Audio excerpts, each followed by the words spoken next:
1. How did a $5 iron hammer manage to shatter a $1 million diamond, the ultimate symbol of eternity and the hardest natural substance on our planet? 1. Well, in the world of material science, being the hardest doesn't mean you are invincible. 1. A diamond was designed to be practically immune to the long-range wear of centuries, but it wasn't built to completely hide from a direct, low-tech impact. So, how exactly does a simple hardware store tool manage to bypass the legendary stealth technology of Earth's most precious stone? 1. Well, the secret lies in a major vulnerability, that is its atomic geometry. While its geometry and carbon bonds make its surface resistance incredibly high, 1 essentially rendering it invisible to traditional scratching and dulling, it is completely helpless against a force applied to its specific fault lines. 1. To give you some context, this is how a diamond's surface integrity compares to hardened steel or sapphire. 1. It is heavily optimized to defeat the billion-year grind of geological pressure, standing firm where others crumble. However, hardness does not mean completely indestructible. 1. This crystal produces a massive internal tension. Instead of absorbing force, the lattice utilizes its own rigid energy to facilitate a catastrophic failure.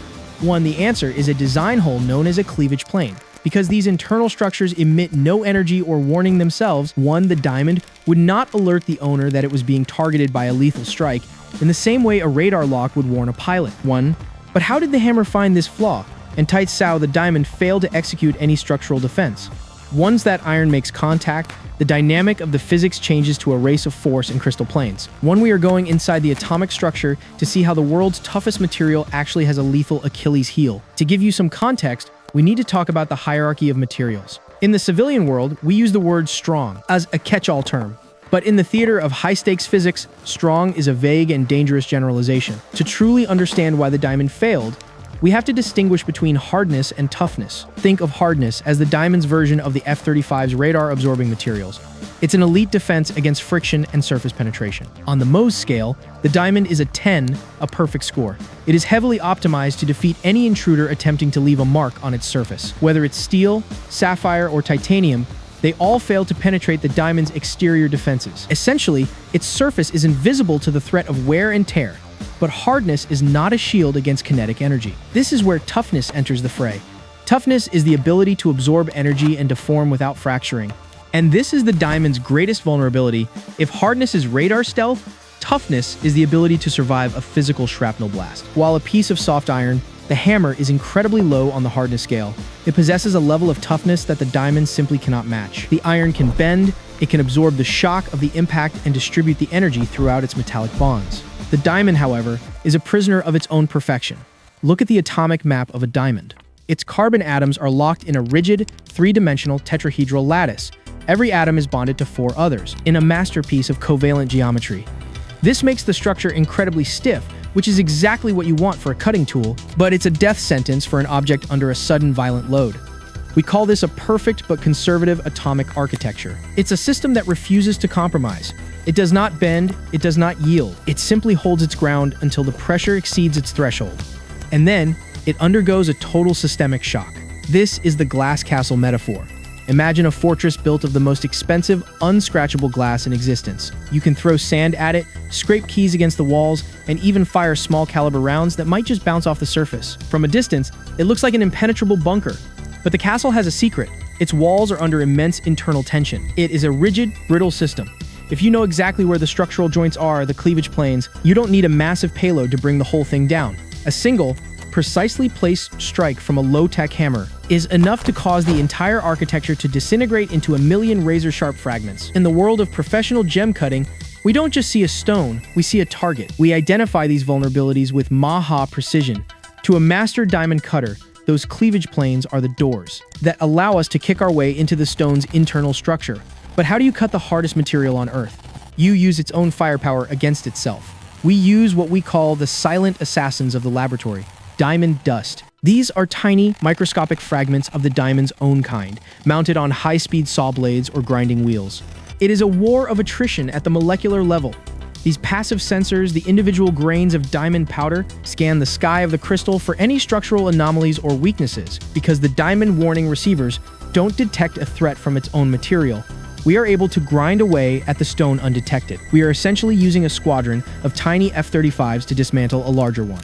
But here's the problem. While the diamond is preoccupied with maintaining its legendary reputation as unbreakable, isolated batteries of kinetic energy, like that rogue $5 hammer, are still hiding in the shadows of everyday life. For a multi-million-dollar gemstone, one lucky radar lock from a steel tool is a death sentence. And in a high-stakes conflict between a rigid crystal and a flexible metal, the risk of a catastrophic direct hit, something even the most elite owners simply can't ignore. Stealth coding or internal systems don't matter when the force is already within a lethal radius. The resulting shockwave causes significant damage to the internal surfaces without scoring a direct atomic hit. This perfectly aligns with reports of diamonds sustaining catastrophic damage from seemingly minor accidents. It's a race of physics where the one who cannot bend is the first to break. Stealth does not mean completely invisible to the laws of momentum. To a panicked owner staring at a chaotic scene of shattered gems, it seems like a freak accident, but DeFi analysts see it differently. It is the evolving threat of kinetic detection. The F-15 East Strike Eagle, the bomb truck of the jewelry world, is legendary for its durability, but even it can't survive a direct hit to its fuel hatch. The diamond is no different. It operates in a completely different league of hardness, but it's playing a dangerous game with its own structural integrity. If the diamond owns the scale of hardness, why not just send in standard metals for everything? Because while iron is tough, its network is shattered by friction. It wears down, it loses its edge, and it fails in high-stakes cutting operations. Or an industrial saw, one lucky scratch from a harder material is a death sentence.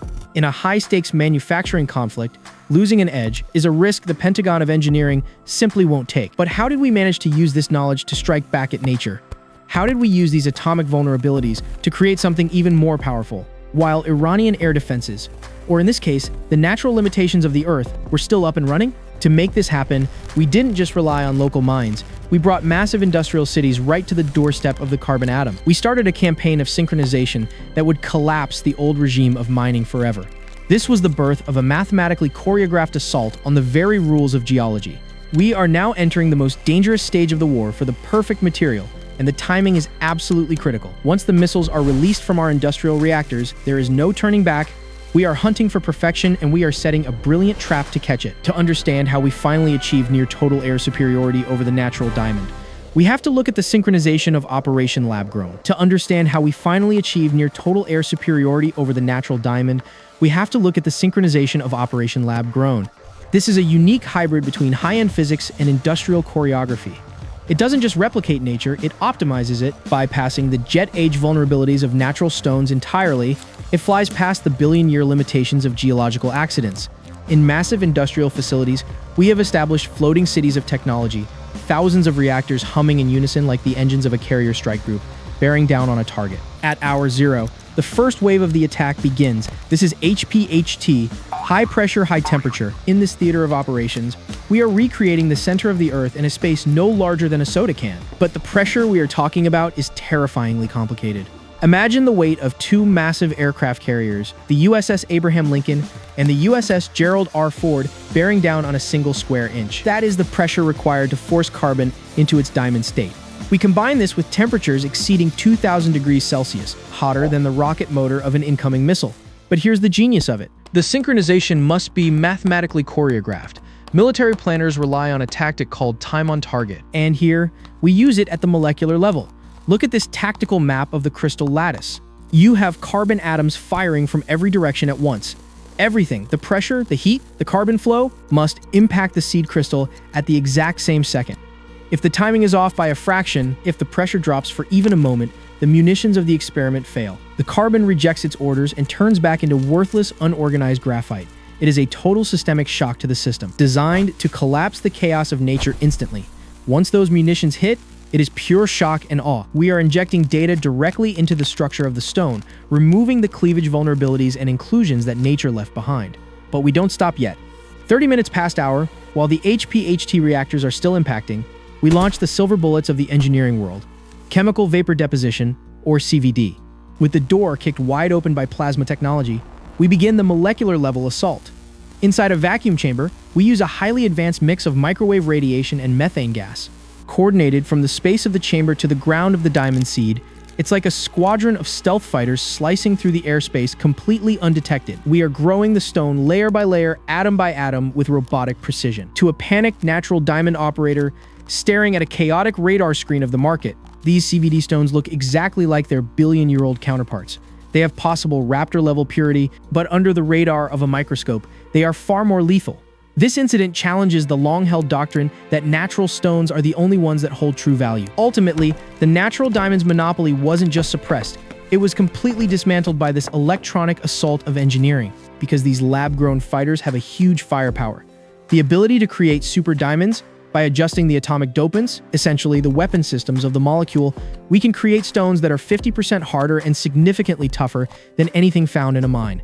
We have effectively carved out safe corridors for the future of manufacturing, where diamonds aren't just jewelry, but the tip of the spear in high-power electronics and deep space optics. Orbiting far behind the chaos of the reactor floor are the quarterbacks in the sky, the researchers managing the massive traffic of carbon atoms. By sunrise, the first wave is over. The eyes of the enemy, the flaws and inclusions of the natural world, have been blinded by CVD precision. The heart of the mining program has been crushed by industrial logic, and the limbs of the old monopoly have been severed by the sheer efficiency of the laboratory. We have moved beyond the race of physics, we have won it. Military planners often say that the best way to win a fight is to change the rules of the engagement entirely. That is exactly what we have done here. We didn't just find a better way to mine, we kicked down the door of the entire geological regime. This isn't just about making jewelry, it's about total systemic shock to the very definition of what is possible. Kicking down the door of the old world, the attack begins with manned logic and ends with robotic precision from the sea of carbon gas. In the northern Arabian Sea of industrial competition, the vertical launch system cells are open. Moments later, dozens of molecular layers erupt from the plasma decks. These layers fly at subsonic speeds, humming the terrain of the seed crystal in what we call nap of the Earth growth to stay below the radar horizon of structural defects. They are programmed to loiter and strike simultaneously.